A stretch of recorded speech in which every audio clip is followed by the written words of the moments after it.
The cloudy Seattle sky seemed to reflect Elizabeth Morrison's emotional state.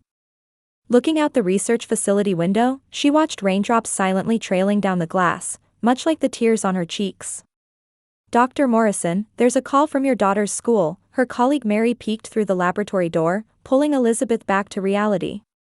She hurriedly pulled her cell phone from her lab coat pocket and checked the missed calls. 3 missed calls from the school listed as her emergency contact. Her heart began to race. "Thank you," Elizabeth said as she quickly put away her experimental equipment and returned the call. Her fingers, usually steady and composed, were now trembling. "Westside Elementary School. This is Elizabeth Morrison. I believe you called about my daughter Harper. Ms. Morrison, thank you for calling back.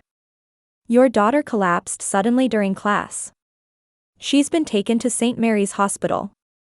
In that moment, Elizabeth's world stopped. She immediately contacted her supervisor to take emergency leave. As she rushed out of the research facility toward the parking lot, her mind was filled with thoughts of Harper. It had been 3 years since Elizabeth began life with her 8-year-old daughter Harper. The divorce from her ex-husband Michael hadn't been amicable, but the one blessing was the angel of a daughter they had created together. Michael had prioritized his career and moved to California, and lately, even his monthly phone calls had become sporadic. While driving, Elizabeth called her parents. "Mom, Harper collapsed at school. They said she's been taken to St. Mary's Hospital." "Oh my goodness." Martha Bradley's voice was filled with concern. "I'll go right away. Your father will come too." "Don't worry, Elizabeth. Could you call Vanessa as well?" "Of course. She shouldn't be in court today." Elizabeth breathed a small sigh of relief at her mother's words. Her parents, George and Martha, were enjoying a comfortable retirement after long careers in healthcare. George had been a respected pediatrician, and Martha a veteran nurse. Her sister Vanessa was a successful lawyer who was enjoying single life. Her parents and sister adored Harper and were always happy to look after her when Elizabeth was busy with work. Recently, as her pharmaceutical development project at the research facility entered a critical phase, she had been working even on weekends. During those times, her parents would often say, "You need to rest," and take Harper for the weekend. On the surface, one couldn't ask for a more dependable family. But as she gripped the steering wheel, Elizabeth recalled Harper's recent behavior. Once the most energetic and cheerful child in her class, she had gradually become withdrawn over the past few months. On the way home from school, no matter what Elizabeth asked, Harper would only say, "Nothing." She became particularly quiet after returning from her grandparents' or aunt's home. Elizabeth had excused her own busyness, considering the changes just a phase in growing up. Child psychology books said ages 7 to 8 were when internal development occurred. Plus, the divorce must have had an impact. As she pulled into the hospital parking lot, one thought consumed Elizabeth's mind. Is it my fault? Have I been putting work first and missing the signs Harper was sending? She jumped out of the car and rushed to the hospital entrance. After giving her name at reception, the nurse checked the computer and gave Elizabeth a sympathetic look. "Dr. Summers will speak with you shortly. Please wait in the pediatric ward waiting room." Elizabeth headed to the 4th floor as directed. When the elevator doors opened, she saw children's bright drawings decorating the walls. Normally such a sight would warm her heart, but today it did nothing to ease her anxiety. Upon reaching the waiting room, a middle-aged female doctor in a white coat approached her. "Ms. Morrison, I'm Dr. Summers, from Pediatrics," the doctor introduced herself, guiding Elizabeth to a quiet consultation room. "First, I want to let you know that your daughter's condition is stable. Her life is not in danger." For a moment, relief washed over Elizabeth, but there was something hesitant in the doctor's expression. "But..." Elizabeth's voice caught. Harper experienced sudden hyperventilation during class, followed by loss of consciousness. Thanks to her teacher's quick response, the ambulance arrived promptly, Dr. Summers continued, checking the diagnosis on her tablet. "Our tests show no physical problems. Blood tests, EKG, and other neurological tests are all within normal ranges." "Then why?" "In our assessment, this is a physical and mental response to extreme stress. Medically, we call it acute stress response, Dr. Summers explained quietly. In children, it often manifests as physical symptoms, especially in sensitive children like Harper. Elizabeth's mind was confused. She couldn't imagine Harper being under such stress. True, she had become somewhat introverted lately, but was there something that might have triggered this? The doctor asked carefully. I don't know. I've been busy with work lately and haven't spent as much time with her as I'd like. But my parents and sister frequently look after her. Elizabeth's words trailed off. Did something happen at school? According to her teacher, there was a My Family presentation in class today. When it was Harper's turn, she suddenly began trembling and hyperventilating. Elizabeth closed her eyes. Harper had been preparing for that project for several weeks. She had collected family photos and made a collage. She had said she would put the finishing touches on it last weekend while staying at her grandparents' house. I want to see my daughter, Elizabeth stood up. Of course. But before that, Dr. Summers hesitated slightly. Our child psychologist, Dr. Jenkins, also examined her. In her opinion, Harper's condition may not simply be anxiety about a school presentation. There may be something more fundamental going on. Elizabeth felt her chest tighten. What do you mean? Harper was very defensive during her conversation with the psychologist. She tended to avoid certain questions, particularly about her family. Such behavior suggests there might be some source of. The doctor continued, choosing her words carefully. Some source of anxiety or fear. Elizabeth stared at the doctor in disbelief. Are you saying my daughter is afraid of something? We're still evaluating the situation, Dr. Summers answered calmly. But it's important to create an environment where Harper feels safe to talk. Having you nearby will help her feel secure. Elizabeth nodded and followed the doctor into the hallway. Her room is 412. Past the nurse's station on the right. As Elizabeth hurried down the hallway, a young nurse at the nurse's station stopped her. Oh, you must be Ms. Morrison, Harper's mother, the nurse smiled. Your family was in the room until just a moment ago. They were so concerned. Elizabeth stopped in her tracks. My family. Yes, her grandfather, grandmother, and I believe it was her aunt, the nurse said, trying to recall. They wouldn't leave Harper's side. You really have a loving family. Elizabeth sighed with relief, grateful that her parents and sister had already arrived, and continued toward the room. Just then, laughter came from around the corner. Looking in that direction, Elizabeth saw her parents and sister walking side by side. They were discussing something and laughing with surprising cheerfulness. Despite having just left a hospital room, their expressions showed not a trace of urgency. Dad, Mom, Vanessa, Elizabeth approached them. The three stopped and, noticing Elizabeth, their expressions changed instantly. Her mother Martha was the first to speak. Oh, Elizabeth. You finally arrived, her voice carried a subtle reproach. Don't worry, Harper is fine. She just needs some rest and she'll be back to normal. What did the doctor say? Just stress, her father George said with medical authority. Children sometimes experience these things. Especially. He gave Elizabeth a meaningful look. Especially when their home environment is unstable. Vanessa folded her arms and nodded in agreement. Harper is a sensitive child. Perhaps if you made more time for her, this wouldn't have happened. Elizabeth was speechless. Her family was talking as if this situation was her responsibility. Moreover, she couldn't help but notice the disconnect between their laughing demeanor just moments ago and their now stern expressions. I came as soon as I could. I came straight from the research facility, Elizabeth said defensively. Of course, work comes first. As usual, Martha said coldly. Good thing we were there for Harper. Are you leaving? Elizabeth asked, observing their demeanor. Yes, we were going to get something to eat in the cafeteria, George answered. We've been here for hours. Would you like to join us? Harper is sleeping now.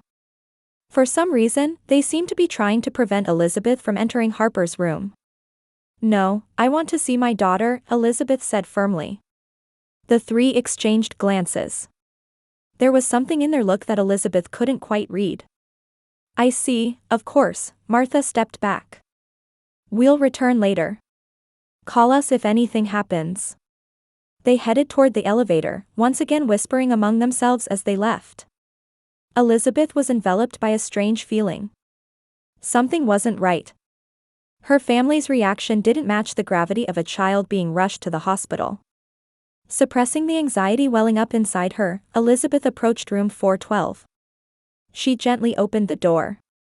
In the bluish-white fluorescent light of the hospital room, the first thing Elizabeth saw was her daughter's small, curled-up form on the white bed. Harper was lying facing the window, her shoulders trembling slightly. "Harper," Elizabeth called gently. The girl responded to her voice and slowly turned around.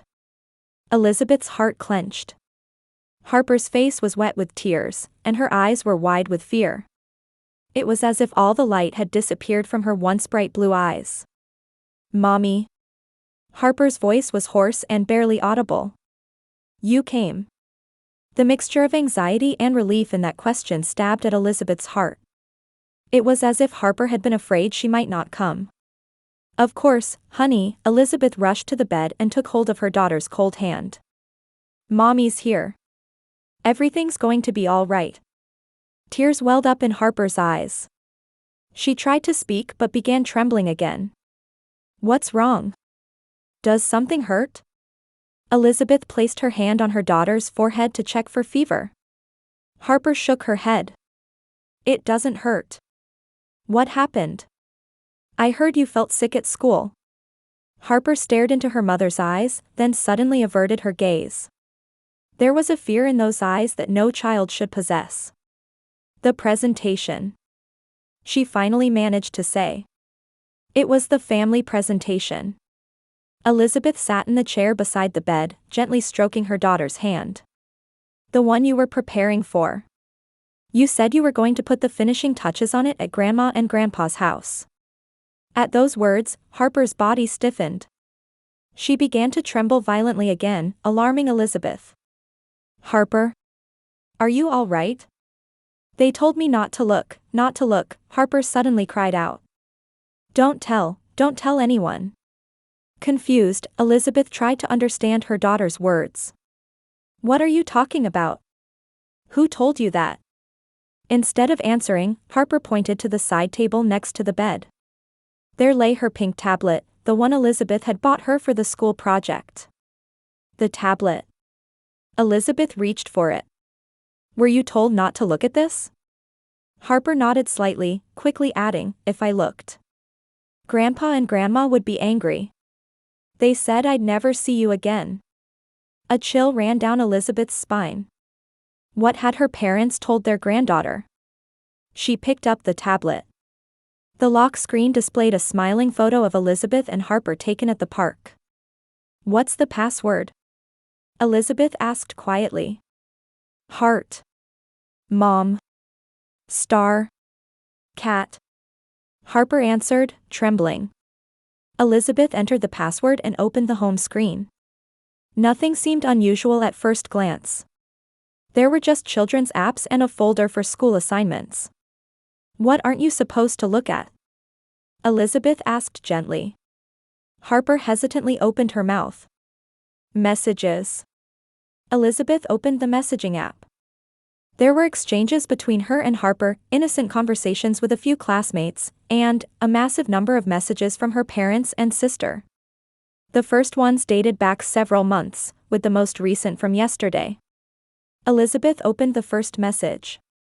The words she read made her blood run cold. "Harper, this is Grandma's secret message. Never show this to Mommy. Mommy is too busy and doesn't have time to care about you. But Grandma, Grandpa, and Aunt Vanessa are always thinking about you. We're your real family." She scrolled through with trembling fingers. The messages continued. "Mommy is always working. Her experiments are more important than you. Did you know that Daddy left because of Mommy? Having a child like you has ruined Mommy's life. Imagine what would happen to you if we weren't around. If you tell Mommy, we'll never let you see us again. This is our secret." The messages went on endlessly, all with similar content. Malicious words designed to destroy Elizabeth and Harper's relationship and implant the idea that her parents and sister were the real family. It wasn't just unkind words, it was planned, systematic psychological abuse. When she reached yesterday's message, Elizabeth gasped. "Ready for tomorrow's presentation? The collage that Grandma specially helped you with will surprise your teacher. But this is our secret too. If you show it to Mommy, you'll never be able to see us again." Elizabeth continued scrolling. She moved to the photo folder and found pictures she hadn't seen before. Photos of the My Family, a project collage that Harper had supposedly been preparing. It completely excluded Elizabeth's image, instead depicting only the grandparents and aunt as a family. Even more shocking, at the edge of the collage were small letters saying, "Mommy is always busy and doesn't care about me." "They made you create this?" Elizabeth's voice trembled. Harper nodded, crying. "They said if I didn't do what they said, they'd take away my toys, and I wouldn't be able to see Mommy anymore." "And today, you were told to present this at school?" "Yes, but I couldn't." Harper struggled with her words. "When I stood in front of everyone, the teacher looked at the collage with a strange expression, and then suddenly, I couldn't breathe." As Elizabeth listened to her daughter's words, she was overwhelmed by a mixture of anger and sadness. Her parents and sister had been manipulating and psychologically abusing her daughter behind her back for months. And today, that pressure had become too much for Harper's small body to bear, and she had collapsed. Elizabeth gently put down the tablet and embraced her daughter. "Listen, Harper," she said, looking into her daughter's eyes. "This is absolutely not your fault. Everything Grandpa, Grandma, and Aunt Vanessa said is a lie. You are the most important thing in the world to me. Having you has made my life wonderful." Harper's crying subsided a little. "And I will protect you from anyone. Even if that means—" Elizabeth faltered for a moment but continued with strong determination. "Even if that means protecting you from Grandpa and Grandma." Harper buried her face in her mother's chest. "I was scared." "It's okay, now," Elizabeth said, stroking her daughter's hair. "Mommy is here with you." She stared at the tablet. Months of documented evidence. A calculated betrayal by the family she had trusted. Anger shook her entire body. Elizabeth pressed the nurse call button and said to the nurse who came, "Could you call Dr. Summers? And if possible, the child psychologist, Dr. Jenkins, as well." The nurse seemed to sense the situation and nodded immediately. "I'll call them right away." Left alone in the room again, Elizabeth held her daughter's small body and gazed out the window. The rain had started falling from the cloudy sky. In her heart, a storm of sadness and anger was raging. When Dr. Summers and Dr. Jenkins entered the room, Elizabeth was sitting quietly by the bed of the now sleeping Harper, holding the tablet. The doctors seemed to sense from Elizabeth's expression that something serious had happened. "Ms. Morrison, has something happened?" Dr. Summers asked quietly. Elizabeth looked up and said in a trembling voice, "Yes. I've found evidence of the abuse my daughter has been experiencing." "Abuse?" Both the doctor and psychologist widened their eyes. "Psychological abuse," Elizabeth held out the tablet. "Planned over a long period by my parents and sister." Choking on her words, she continued. "They were manipulating my daughter behind my back, trying to destroy our relationship." Dr. Jenkins took the tablet and reviewed the messages with Dr. Summers. Their expressions gradually became severe. "This is clearly a case of child psychological abuse," the psychologist said, maintaining professional composure despite the anger in her voice. "Emotional manipulation of a child, deliberate destruction of the parent-child relationship, threats, all of these are serious abusive behaviors." Dr. Summers turned to Elizabeth. "We need to report this to Child Protective Services. We should also consider notifying the police." Elizabeth nodded, holding her daughter's small hand. "What should I do?" "First, we'll create a detailed report," Dr. Summers said. The tablet is important evidence of Harper's abuse. Let's keep it safely until we can submit it to the police. And, Dr. Jenkins continued, we need to have a thorough discussion with Harper. She needs professional support to feel safe enough to tell the truth. Elizabeth looked at her sleeping daughter's face and steeled her resolve. I want to talk with her as soon as possible. When she wakes up. At that moment, Harper moaned softly and opened her eyes. She looked around in confusion, then showed relief when she recognized her mother. Mommy. I'm here, honey, Elizabeth gently stroked her daughter's hair. Everything's going to be all right now. Dr. Jenkins stepped forward. Harper, my name is Dr. Jenkins. I'd like to talk with you a little. Is that okay? Harper fearfully looked up at her mother. Elizabeth nodded slowly and gently said, she's on our side. You don't need to be afraid. Did you see the messages on the tablet? Harper's voice was trembling. I did, Elizabeth answered honestly. Everything Grandpa, Grandma, and Aunt Vanessa said is wrong. You are my treasure. I couldn't live without you. Tears welled up in Harper's eyes. I was scared. Grandpa said if I told, I'd never see Mommy again. That will never happen, Elizabeth said firmly. No one can separate us. Dr. Jenkins spoke to Harper in a gentle voice. Harper, can you tell us everything that Grandpa, Grandma, and your aunt did? Don't be afraid. You haven't done anything wrong. Harper began to talk, little by little.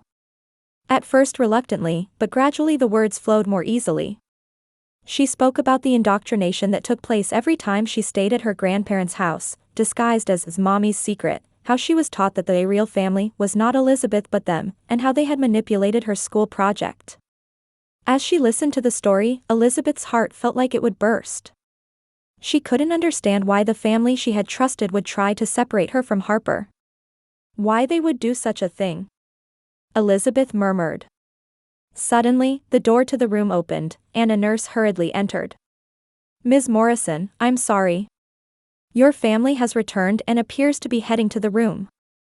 Elizabeth's spine froze. She looked at the doctor and psychologist. Please don't let them into the room. Dr. Summers immediately instructed the nurse, call security. And tell them that visiting is restricted for the patient's rest. Elizabeth stood up. No, I'll meet them. She clutched the tablet in her trembling hand. Dr. Jenkins, would you stay with Harper? The psychologist nodded, saying, of course. Elizabeth took a deep breath and headed for the door. It's time to put an end to this situation. In the hallway, her parents and sister were standing in front of the nurse's station. Their expressions, unlike before, now looked concerned. Elizabeth closed the door to the room and approached them with determined steps. Elizabeth, her mother Martha smiled. How is Harper? Don't you think it would be better to let her rest a bit more and then take her to our house? You have work, don't you? That's right, her father George agreed. Rest is best for children.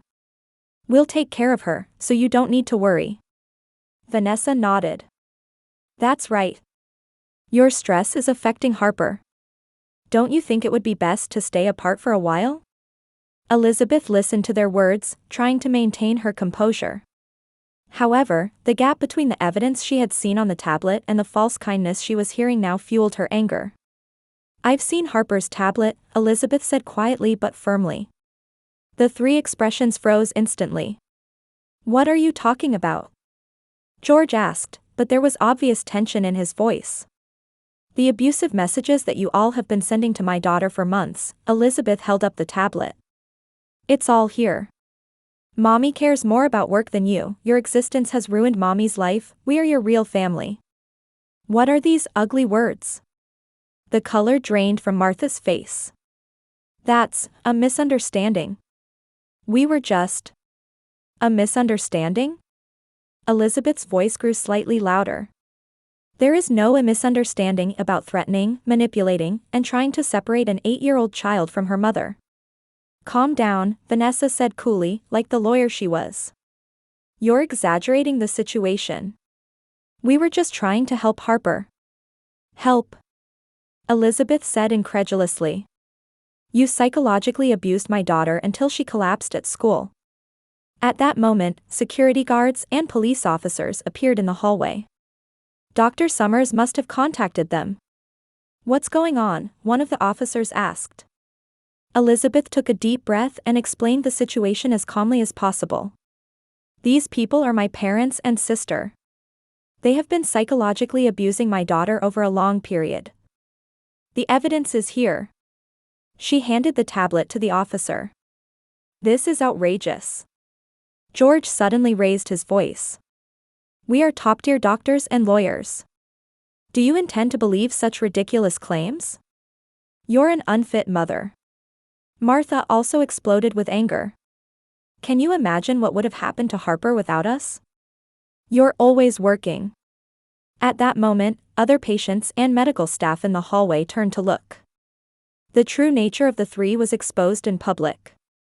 The officer checked the contents of the tablet and looked sternly at George and the others. We need to discuss this further in a separate room. Elizabeth placed her trembling hand on her chest, staring at her family's angry faces. It was the moment their masks fell away, revealing their true selves. 3 months later, on a Sunday morning with soft spring sunshine enveloping Seattle, Elizabeth was making pancakes in the kitchen, listening to Harper's laughter coming from the living room. Mom, look at this. Elizabeth wiped her flour-covered hands and headed to the living room. Harper was working on colorful papers spread out on the table. A new My Family project, this time created by her own will. It's beautiful, Elizabeth placed her hand on her daughter's shoulder. The collage included photos of Elizabeth and Harper, as well as images of the new family that had recently joined their lives. Members of the single mothers support group that Elizabeth had joined. They gathered for brunch every Sunday, letting the children play in the park while the parents shared life's joys and concerns. I included Aunt Lisa, Aunt Kate, and Aunt Emma, Harper said proudly. And David, Sophia, and Tyler, pointing to the children's names. Something more important than blood ties, Elizabeth smiled. We've learned what real family means. After the incident, a restraining order was issued against Elizabeth's parents and sister. Based on the findings of Child Protective Services, they were never allowed near Harper again. Their reputation in the community collapsed. George received a severe warning from the Medical Association, and Martha was expelled from the Retired Nurses Association. Vanessa was fired from her law firm, and the three moved to another state.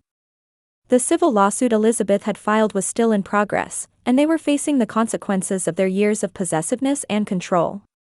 Harper met with a kind and understanding therapist twice a week, gradually healing her wounds. At first, she suffered from nightmares, but now her smile had returned, and she was enjoying time with friends at school. Elizabeth's workplace also showed understanding of her situation and introduced a flexible working system. This allowed her to continue her important research while still having time to attend Harper's school events and make dinner together. Mom, what time are we going to brunch today? Harper asked. At 11. Let's eat our pancakes before then, Elizabeth smiled. Would you like to help? Harper ran happily into the kitchen. As Elizabeth watched her daughter's retreating figure, she was filled with deep gratitude. The unforgettable scene from that hospital room was still vivid in her memory, but it had left her with a valuable lesson. True family is not bound by blood alone, but created through love, respect, and mutual support. Now, a warm circle of a chosen family, bound by such ties, surrounded her and Harper. It was a bond far stronger than blood, a true connection. As the sweet aroma of pancakes spread throughout the house, mother and daughter enjoyed their new Sunday tradition. Their hearts were no longer filled with fear, but with hope for the future.